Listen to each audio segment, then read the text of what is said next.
A+ ranks తో civils 2025 లో analogue IAS ప్రభంజనం. మీరే నెక్స్ట్ ర్యాంకర్ కావచ్చు. Call now 9247573271. దర్శకుడిగా తొలి ప్రయత్నాలు ఎలా సఫలీకృతమైనవి? యాక్చువల్గా నేను అస్సలు ప్రయత్నం చేసిందే లేదు, ఎప్పుడు ప్రయత్నం చేయాలి. అప్పుడు చేద్దాం అనుకున్నాను కానీ ఎవరికి చెప్పాలో ఎవరి దగ్గరికి వెళ్ళాలో ఏమీ తెలియదు. అలాగే పోసాని కృష్ణమురళి కూడా భలే ఎంకరేజ్ చేసేవాడు నన్ను. ఆహా సినిమాకి పెట్టింది తనే. తను కూడా అనేవాడు, నువ్వు డైరెక్టర్ అయిపోవాలయ్యా, నువ్వు బ్రహ్మాండమైన డైరెక్టర్ అవుతావు అనేవాడు తను కూడా. అప్పుడు శ్రీహరి ఒకరోజు ప్రసాద్ ల్యాబ్లో కనిపించి, అప్పటికి తను 3 or 4 సినిమాలు హీరోగా చేశాడు. పోలీసు, దేవా. యాక్చువల్గా ఫస్ట్ నన్ను సాంబయ్య సినిమాకే నన్ను అడిగారు. బెల్లంకొండ సురేష్ గారు ప్రొడ్యూసరు, దానికే అడిగారు. మళ్ళీ ఏమైందో అది మధ్యలో అది జరగలేదు. అంత ముందు ఏంటంటే మళ్ళీ ఒకసారి ప్రసాద్ ల్యాబ్లో కనిపించినప్పుడు శ్రీహరి అడిగాడు. శ్రీహరి మనకి చిన్న సినిమాల దగ్గర చేసేవాడు కదా. అప్పటి నుంచి మెడ్రాస్ నుంచే నేను తను అక్కడ రూమ్ తీసుకుని ఉన్నప్పుడు తన రూమ్కి నేను వెళ్ళేవాడిని, మా రూమ్కి తను వచ్చేవాడు. అలాగా ఉన్నప్పుడు తను ఒక రోజు అడిగాడు, దేవి నువ్వు పెద్ద హీరోలతోనే సినిమా చేస్తావా, లేకపోతే ఇప్పుడు నాలాంటి వాడితో చేస్తావా? అప్పుడు 3 or 4 సినిమాలు చేశాడు హీరోగా. చేస్తావా అని అడిగాడు. అదేంటి భయ అలా అన్నావు, నా సినిమాలో ఎవరు హీరో అయితే ఆ హీరోనే నాకు మెగాస్టార్ అన్నా. అవునా అన్నాడు. దాని తర్వాత ఒకరోజు ఫోన్ చేసి, నానకరామ్గూడలో సినిమా ఓపెనింగ్ ఉంది, నువ్వు రా, తప్పకుండా రా అని పిలిచాను. వెళ్ళాను, విష్ చేశాను. మామూలుగా వచ్చేస్తుంటే ప్రెస్ మీట్ జరుగుతోంది. శ్రీహరి గారు రమ్మంటున్నారని చెప్పి తీసుకెళ్లి ప్రెస్ మీట్లో కూర్చోబెట్టారు. నెక్స్ట్ నా డైరెక్టర్ దేవి అని చెప్పి గుర్తుందా? అప్పుడు మీరు అందరూ అని అనౌన్స్ చేశాడు. ఆ కథ ఏంటో తెలియదు, ఏమిటో తెలియదు, ప్రొడ్యూసర్ ఎవరో తెలియదు, ఏమీ తెలియదు. అంతకుముందు ప్రసాద్ ల్యాబ్లో ఇది ఒక్కటే అడిగాడు. చిన్న డిస్కషన్ జరిగింది, దాని తర్వాత అంతే. అలాగా ఆ సినిమా జయకృష్ణ గారు ప్రొడ్యూసర్గా అది స్టార్ట్ అయింది. తర్వాత పోసాని కృష్ణమురళి కథ మాటలు, అది దాసన్న అని వచ్చింది. అదేమైందంటే అది ఇంకొక 15 రోజులు 14 రోజులు షూటింగ్ బ్యాలెన్స్ ఉందనగా ఆగిపోయింది. వాళ్ళిద్దరికి చిన్న క్లాష్లు వచ్చినాయి, జయకృష్ణ గారికి శ్రీహరికి. యాక్చువల్గా ఇద్దరు చాలా మంచి వాళ్ళు, ఇద్దరు బంగారాలు. వాళ్ళిద్దరికి ఒక చిన్న ఈగో క్లాష్ వచ్చింది, దానివల్ల ఆగిపోయింది. తర్వాత మళ్ళీ వాళ్ళు ఇద్దరు హ్యాపీగా కలిశారు, అంతా ఓకే. ఇది మాత్రం ఆగిపోయింది. ఇది అయిపోయింది. ఇద్దరు నా గురించి బాధపడేవాళ్ళు. అట్లా అది అయిపోయింది. అయిపోయిన తర్వాత సివి రెడ్డి గారు ప్రొడ్యూసర్, శ్రీకాంత్ హీరోగా. అప్పుడు ఆయన ఇంటికి వచ్చి తీసుకెళ్ళి సినిమా ఇచ్చారు నాకు. అవును, ఎందుకంటే ఇది ఎంత రషస్, చాలా బాగా చేశాడు అని చెప్పుకోవడం వల్ల పేరైతే బాగా వచ్చింది. ఇండస్ట్రీలో ఏంటంటే షూటింగ్ స్టార్ట్ అవగానే ఇవన్నీ స్ప్రెడ్ అవుతూ ఉంటాయి. అవును, డైరెక్టర్ ఎలా చేస్తున్నాడు, ఎలా హ్యాండిల్ చేస్తున్నాడు, ఎలా ఫ్రెండ్లీగా ఉన్నాడా, ప్రొడ్యూసర్ ఫ్రెండ్లీగా ఉన్నాడా, హీరో ఫ్రెండ్లీగా ఉన్నాడా, బిహేవియర్ ఎలా ఉంది, యాటిట్యూడ్ ఎలా ఉంది, ఇవన్నీ స్ప్రెడ్ అవుతుంటాయి. తర్వాత సివి రెడ్డి లాంటి ఆయన పెద్ద సీనియర్ డైరెక్టర్ ప్రొడ్యూసర్, ఆయన ఎత్తుక్కుంటూ వచ్చి రావడం. అందులో శ్రీకాంత్ కూడా చెప్పుకోవాలండి. అంటే జమ్మస్లో అంటే ఎట్లా అంటే తను ఎంత ఇదేంటే, శ్రీకాంత్ నేను అసిస్టెంట్ డైరెక్టర్గా చేసేటప్పుడు పెళ్ళాన్ని చెప్తే వినాలి ఆ సినిమాలో యాక్ట్ చేశాడు. నువ్వే డైలాగ్ చెప్పాలి అని అనేవాడు అనమాట. నువ్వు చెప్పయ్యా, నువ్వు బాగా చెప్తావు, చెప్పబయ్యా అనేవాడు. నేనే డైలాగ్ చెప్పేవాడిని. అప్పుడే నువ్వు మంచి డైరెక్టర్ అవుతావు భయ్యా, క్యారెక్టర్ భయ్యా, అది ఇది అని చెప్పేవాడు అనమాట. తను అప్పుడు ఫెయిల్యూర్స్లో ఉన్నాడండి. జనరల్గా ఒక ఫెయిల్యూర్స్లో ఉన్న హీరో ఇంకా మంచి బెటర్ డైరెక్టర్, సక్సెస్లో ఉన్న డైరెక్టర్ తోటి చేస్తే బాగుంటుంది అనుకుంటారు. కానీ తను దేవి పెట్టండి సార్, మంచి ఆప్షన్ సార్, అది ఇది అని చెప్పి సివి రెడ్డి గారికి చెప్పడం, అలా నన్ను తీసుకెళ్ళి సినిమా ఇచ్చారు. సో దట్ ఈస్ తొలి సినిమా ఆడుతూ పాడుతూ రిలీజ్ అయింది. అది బాగా ఆడింది. 100 రోజులు ఆడింది ఫస్ట్ సినిమా. అట్లా సునీల్ షూటింగ్ కూడా వచ్చాను. అవును ఫిలిం సిటీలో. అవును ఎక్కువ భాగం అక్కడ జరిగింది. ఎక్కువ భాగం అక్కడ జరిగింది. 100 days ఫిల్మ్, 100 days ఆడింది. ఫస్ట్ సినిమా 100 days పోస్టర్ కూడా చూసాం. తర్వాత ఏంటి జర్నీ? లీలా మహల్ సెంటర్, అది కూడా 100 days ఆడింది. 100 days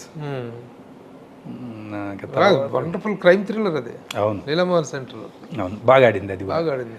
బాగా ఆడింది బాగా అందరూ అంటే అస్సలు ఎక్స్పెక్ట్ చేయని సినిమా ఇంత ఆడిందని నాకు డిస్ట్రిబ్యూటర్లు ఫోన్లు చేసేవాళ్ళు.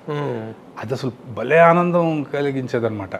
నాకు ఆడుతూ పడుతప్పుడు డిస్ట్రిబ్యూటర్లు ఫోన్ చేశారు, బాబా రూపాయికి రూపాయి వచ్చిందని చెప్పేవాళ్ళు. సేమ్ లీలామహల్ సెంటర్కి చెప్పేవారు. అసలు బ్లేడ్ బాబ్జీ అప్పుడైతే అసలు అందరూ డిస్ట్రిబ్యూటర్లు ఫోన్ చేశారండి. అందరు డిస్ట్రిబ్యూటర్లు ఫోన్ చేసి వరుసగా 2 బ్లేడ్ బాబ్జీ కూడా 100 days మూడోది అది మూడో సినిమా నాలుగో సినిమా అది మధ్యలో ఒకటి పోయింది, అది కొట్టింది దెబ్బ, అది కొట్టింది దెబ్బ, పాండు ఎవరు హీరో? జగత్ బాబు గారు, స్నేహ ఎంఎల్ కుమార్ చౌదరి గారు, అది దెబ్బ కొట్టింది.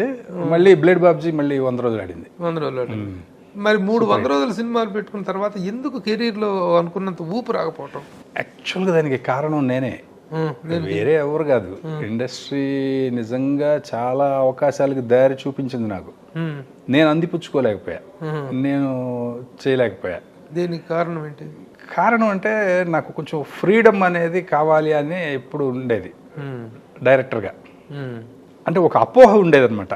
అంటే పెద్ద హీరోలు దగ్గరికి వెళ్తే వాళ్ళే మొత్తం మనల్ని కమాండ్ చేస్తారు, ఇలా ఉండాలి అలా ఉండాలని, ఇలా చేయాలి అలా చేయాలని చెబుతారు అనేది ఎందుకో నాకు నేనే అనేసుకునేవాడిని ముందే. అందుకని నాకు కంఫర్ట్గా ఉన్న వాళ్ళతోనే చేయాలనుకునేవాడిని. ఏది ఒక పెద్ద డైరెక్టర్ అయిపోవాలి, పెద్ద హీరోలతో సినిమాలు చేయాలి అని అసలు అనుకునేవాడిని కాదు. ఏం లేదు అసలు లేదు.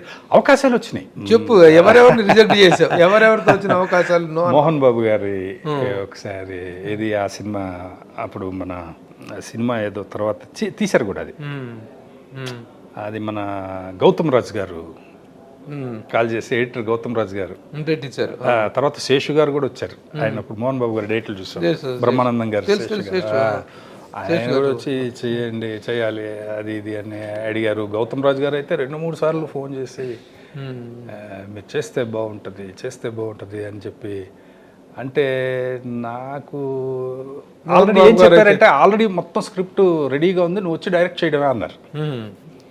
నాకేంటంటే పర్చూర్ బ్రదర్స్ చేశారు, అది పొలిటికల్ రోడీ అనేది తీసినట్టున్నారు. పొలిటికల్ రోడీ ఆ సినిమాకి అడిగారు. అడిగితే అది నేనేంటంటే మా పర్చూర్ బ్రదర్స్ పెద్ద రైటర్స్, ఇప్పుడు వాళ్ళు వెళ్ళి నేనేంటంటే నేను ఓన్ చేసుకోకుండా నేను రాసుకోకుండా తీలేను. అదొక ప్రాబ్లము ఉండింది. మా గురువు గారి దగ్గర నుంచి వచ్చిందో ఏంటో తెలియదు. రైటర్ రాసింది ఉన్నప్పటికీ కూడా దాన్ని నేను మళ్ళీ రీరైట్ చేసుకుంటాను. రీరైట్ చేసుకుంటే నేను చేయగలను. అక్కడికి వెళ్తే మరి పెద్ద రైటర్స్ వాళ్ళన్నీ మార్చేస్తే బాగోదేమో, మళ్ళీ మోహన్ బాబు గారికి నచ్చదేమో, ఎందుకు వచ్చిందని చెప్పి తప్పించుకున్నారు. అలాగే మోహన్ బాబు గారిది 2-3 సార్లు పాండవులు మీద అప్పుడు కూడా అడిగారు ఆ సినిమా చేయమని. కోన వెంకట గారు తర్వాత బాలకృష్ణ గారు పిక్చరు, బాలకృష్ణ గారు అడ్వాన్స్ కూడా ఇచ్చారు నాకు, అడ్వాన్స్ కూడా ఇచ్చారు. అది తర్వాత అది నేను వదిలిపెట్టలేదండి. అదే తర్వాత ఇంకా ప్రొడ్యూసరు వదిలేశాడు. ఏది మిస్టర్ పెళ్లి కొడుకు ఫ్లాప్ తర్వాత, మిస్టర్ పెళ్లి కొడుకు ఫ్లాప్ అయిన తర్వాత మరి దాని కారణం అంటే మన సూపర్ గుడ్ ఫిలిమ్స్, సునీల్ హీరోగా ఆ సినిమా సూపర్ గుడ్ వాళ్ళది. ఆ సినిమా ఆడలేదండి. ఆ సినిమా టైం అప్పుడే నాకు అడ్వాన్స్ కూడా ఇచ్చారు. నేను వద్దన్నా కూడా ఇప్పుడు వద్దండి, నేను అడ్వాన్స్ తీసుకోవడానికి కూడా భయపడేవాడిని. ఎందుకంటే ఫస్ట్ పిక్చర్ అప్పుడే ఒక చిన్న అడ్వాన్స్ తీసుకున్నా, ఒకళ్ళు ఇచ్చారని. దానికోసం చాలా చిత్రహింస అనుభవించాను నేను. అది సినిమా తీరు మాదే నెక్స్ట్ అంటారు, మీరు ఎవరికి కమిట్ అవ్వకూడదు అంటారు, అర్ధరాత్రి ఫోన్ చేస్తారు, ఎప్పుడు ఫోన్ చేసినా లిఫ్ట్ చేయాలి. ఏంట్రా నాయన ఈ గొడవ ఏంట్రా అని చెప్పి, పోనీ నేను రిటర్న్ ఇచ్చేస్తానండి అడ్వాన్స్, మీరు తీసుకోండి అంటే తీసుకోరు, నన్ను వేరే సినిమా చేయనివ్వరు. ఇట్లా ఒక టార్చర్ అనుభవించాను. ఆ భయంతో అడ్వాన్స్లు తీసుకునేవాడిని కాదు ఎవరి దగ్గర. ఇప్పుడు యాక్చువల్గా మీకు మిస్టర్ పెళ్లి కొడుకు చేసే టైంకి 5 ప్రొడ్యూసర్స్ అడుగుతున్నారు సినిమాలు చేయమని. 5 ప్రొడ్యూసర్స్. అందులో ఒకళ్ళు అయితే మీరు అడ్వాన్స్ తీసుకోండి 1 year తర్వాత చేసినా నాకు ఓకే అన్నారు. తీసుకోలే, లేదండి చేస్తాను కానీ వద్దండి అని చెప్పి అట్లా మిస్ అయినాయి. అంటే నేను చెప్తున్నాను అది ఎవరి తప్పు కాదు, వాళ్ళ తప్పు అనేది ఎవరి తప్పు కాదు, అది కరెక్ట్గా ఏంటంటే నా తప్పే. నా తప్పే అనేది నాకు ఇప్పుడు తెలుసు. ఇప్పుడు మొత్తం ఎన్ని సినిమాలు అయినాయి? ఇప్పుడు 7 సినిమాలు నేను డైరెక్ట్ చేసిన. బ్లేడ్ బాబ్జీ తర్వాత ఇది ఫస్ట్ శ్రీహరి సినిమా, తర్వాత రిలీజ్ అయింది అది. అది మొత్తం షూటింగ్ చేయలే.